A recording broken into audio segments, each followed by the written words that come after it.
안녕하세요. 반갑습니다. 오랜만에 인사 올립니다. 유튜브를 찍지 않은 지 1년이 넘었어요.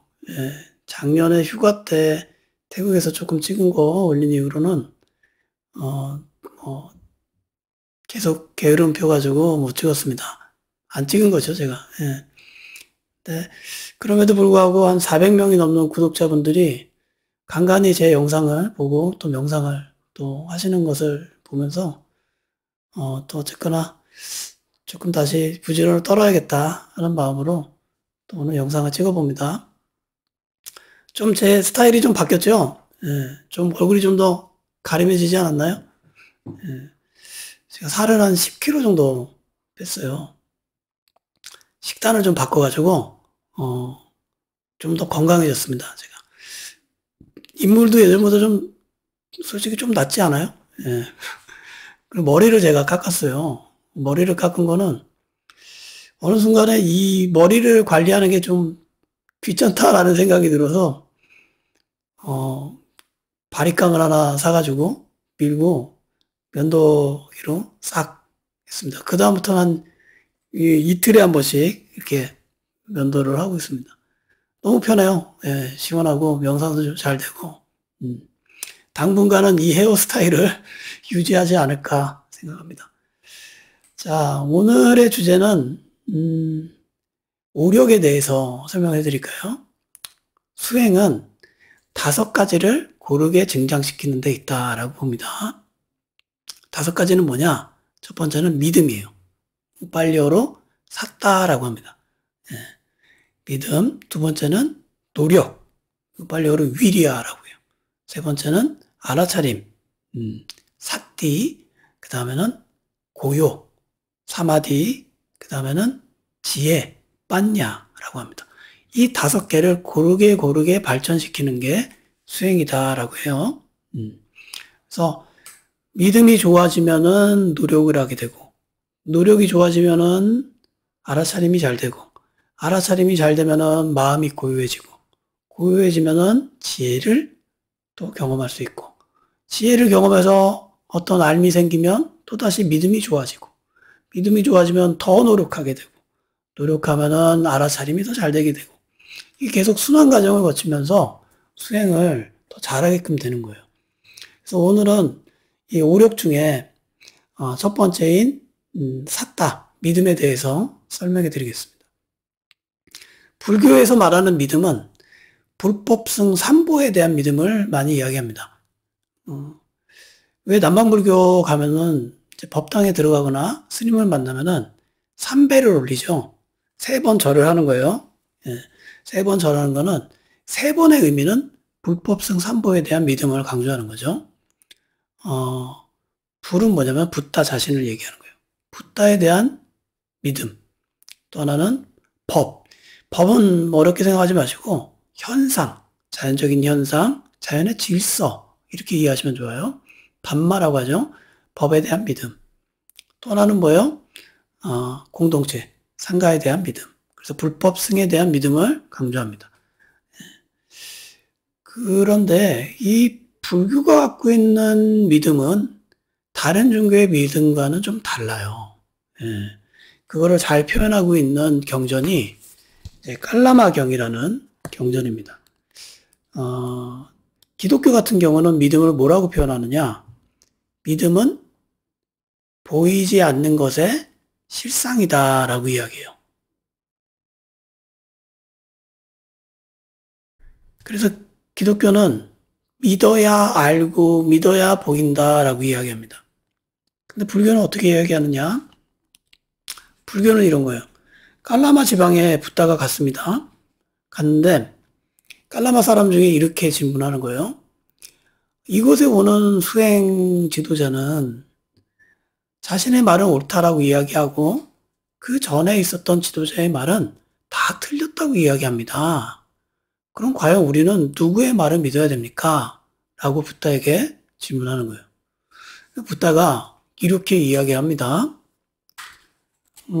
그대 깔라마인들이여 거듭 들어서 얻은 지식이라 해서 전통이 그러하다고 해서 소문이 그렇다고 해서 성전에 쓰여 있다고 해서, 추측이 그렇다고 해서, 일반적 원칙에 의한 것이라고 해서, 그럴싸한 추리에 의한 것이라고 해서, 아니면 다른 사람의 그럴듯한 능력 때문에, 아니면 우리의 스승이다라는 것 때문에 믿지 마라 라고 이야기해요.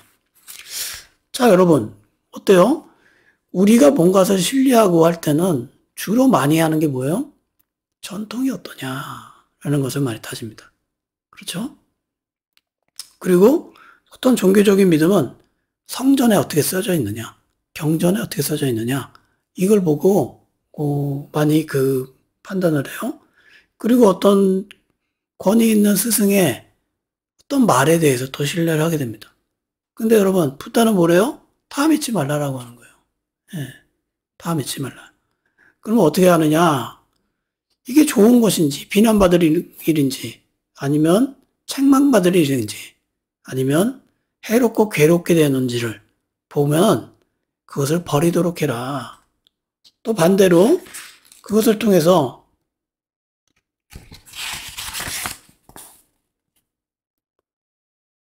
복됨이 오는 것, 선함이 오는 것, 그리고 행복이 오는 것, 그런 식으로 좋은 것이 경험이 된다면, 칭찬받을 일이라면, 그대로 받아들이고, 해라. 라고 안내해주고 있는 거예요. 그러니까 여러분, 어떤 종교는 모르고 믿어야지만 그게 훌륭하다라고 얘기하지만, 불교는 모르고 믿는 것은 무지라고 이야기합니다. 모르고 믿으면 안 돼요. 알고, 그걸 내가 선택해서 믿는 거예요. 자, 예를 들어 이런 거예요. 어린아이가 케이크에 촛불이 켜져 있어. 그 아이가 아주 어린애요. 저 초를 한번 만져보면 좋겠다, 저 불을. 그래서 막 다가가요. 어른들이 처음에는 못 만지게끔 했어. 그래서 못 만지고 있다가 어른들이 한눈 팔 때 그 아이가 초에 촛불을 이렇게 탁 호기심에 만져봅니다. 그럼 어떨 것 같아요? 뜨겁죠. 그죠? 깜짝 놀랄 거예요. 놀라서 울지도 모르죠? 그 아이는 그 다음에 그 촛불을 만질까요? 안 만질까요? 안 만질 거예요. 왜? 직접적으로 경험해 봤기 때문에. 알기 때문에 안 만지게 되는 겁니다. 예. 이게 유익한지 유익하지 않은지, 나에게 선이 되는지 악이 되는지를 이해한다면은 누가 시키거나 강요하지 않더라도 자연스럽게 그렇게 하게 되는 거예요. 우리의 믿음은 그러한 식별 능력이 참 담보가 돼야 돼요. 근데 아쉽게도 제가 보니까 공부를 많이 하는 사람도 특정 어떤 논리나 어떤 전통이나 어떤 종교에 눈이 머는 경우들이 굉장히 많이 있습니다. 예. 자, 우리가 공부하고 경험하고 또 사유하는 이유가 뭘까요? 바른 선택을 하기 위한 거죠. 바른 선택. 예. 그래서 여러분, 무턱대고 믿지 말고 한번 그것에 대해서 숙고해보고 사유해보고 경험해보고 돌이켜보고 하는 걸 통해서 자꾸 바른 나 자신을 믿을 수 있도록 하면 좋을 것 같아요. 전통의 이야기가 나왔으니까 이런 우스갯소리가 있어요.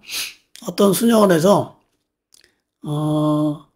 고양이를 한 마리 키웠는데 고양이가 기도 시간이면 맨날 뛰어다니는 거예요. 그러니까 이게 소란스러우니까 기도에 집중이 안 되는 겁니다. 그러니까 그 원장 수녀님이 고양이를 기도 시간이면은 옆에다 딱 앉혀놓고 이렇게 고양이를 쓰다듬어 준 거예요. 고양이가 뛰어놀지 않고 가만히 있게 된 거죠. 항상 기도 시간만 되면 고양이가 그 원장 수녀님 옆으로 딱 와서 앉아있고 또 이렇게 쓰다듬어 주면서 기도를 했다는 겁니다. 근데 어느 날 이제 원장 수녀님이 연로해서 돌아가셨어요. 그리고 그 고양이도 죽게 돼요. 새로운 원장 수녀님이 온 거예요. 근데 뭔가 이상한 거야. 야, 이거 우리가 하는 기도랑 좀 다른데? 사람들이 이렇게 생각하는 거예요. 그래서 이렇게 얘기합니다. 우리의 전통은 기도 시간에 원장 수녀님이 고양이를 돌봐야 돼요. 그래서 새로 고양이를 하나 어디서 구해와가지고 옆에 앉혀놓고 쓰다듬고 기도를 했다는 거예요. 우리가 알고 있는 전통, 우리가 알고 있는 옛부터 내려오는 모든 것이 과연 어떠한 연유로 만들어졌고, 그리고 그게 어떻게 우리가 지금 실생활에서 활용되고 있는지를 숙고해 볼 필요가 있습니다. 그렇죠? 무턱대고 그걸 따른다면은 그 원인과 결과를 이해하지 못한 채 그냥 그대로 그냥 흉내만 내고 있는 거예요. 여러분, 많은 종교적인 행위가 제가 봤을 때는 약간 코스프레 하는 듯한 느낌도 어느 정도는 있어요. 그게 위험이 있고 멋있다라고 할지 모르지만 그게 전통적으로 그렇게 내려와서 그런다고 할지는 모르지만 그게 그런 큰 의미가 있나 이런 생각이 저는 개인적인 소견으로는 좀 있을 때가 있습니다. 자, 아무튼 우리는 전통이 그렇다고 해서 훌륭한 스승이 얘기했다고 해서 그리고 경전에 쓰여 있다고 해서 맹목적으로 믿지 말라라는 거예요. 그럼 어떻게 믿느냐? 나 자신을 믿는 거예요. 예. 우리가 수행을 할 때의 신심은, 믿음은 첫 번째입니다. 자기 자신을 신뢰하는 거예요. 자기 자신을 신뢰하지 않으면은 수행은 발전할 수가 없습니다. 재미없어요. 그 예를 들어 이런 거예요. 어떤 분은 자기 자신을 책망하면서 명상을 합니다. 아, 나는 왜 이렇게 안 되지? 아, 짜증나. 언제 이렇게 바르게 될까? 언제 마음에 좋은 경험을 할까? 이런 명상은요, 여러분, 고통만 더 커지는 겁니다. 근데 어떤 사람은 작은 것을 경험하고, 작은 것을 배우고, 조금의 시간을 명상했더라도 스스로를 보람있게 여기는 거예요. 그런 분들은 명상을 잘합니다. 그래서 우리가 믿는 거는 내가 직접 해보고 그게 나에게 유익함이 있구나라면은 그게 자연스럽게 믿음이 되는 거예요. 명상 공부한 분들 중에 이런 이야기를 많이 합니다. 제가 명상을 했더니 좀 화가 많이 없어졌어요. 좀 친절해졌어요. 좀 명상을 했더니 조금 불안이 좀 사라지고 또 좀 우울도 좀 없어지고 또 약간 욕심도 좀 피워지고 그렇습니다. 그게 뭐예요? 다 명상의 유익이에요. 그죠? 그 여러분 돈 주고도 못 사는 유익 아닙니까? 그것을 발견해내고 경험했다. 그러면 어떻게 하겠어요? 아, 이게 나에게 정말 도움이 되는구나 라는 믿음이 생길 거예요. 그렇죠? 그리고 그렇게 명상하는 자기 자신을 더 보람있게 여기게 될 겁니다. 그게 수행에서의 믿음이다라고 생각하시면 돼요. 자, 오늘은 오력 중에 샀다. 믿음에 대해서 제가 안내해 드렸습니다. 다음번에는, 노력, 위리아에 대해서 또 설명해 드릴게요. 모쪼록 제가 게으름 피지 않고 여러분들을 자주 뵈면 좋겠어요. 저도, 예, 여러분, 종종 이렇게 뵙도록 노력하겠습니다. 고맙습니다. 감사합니다.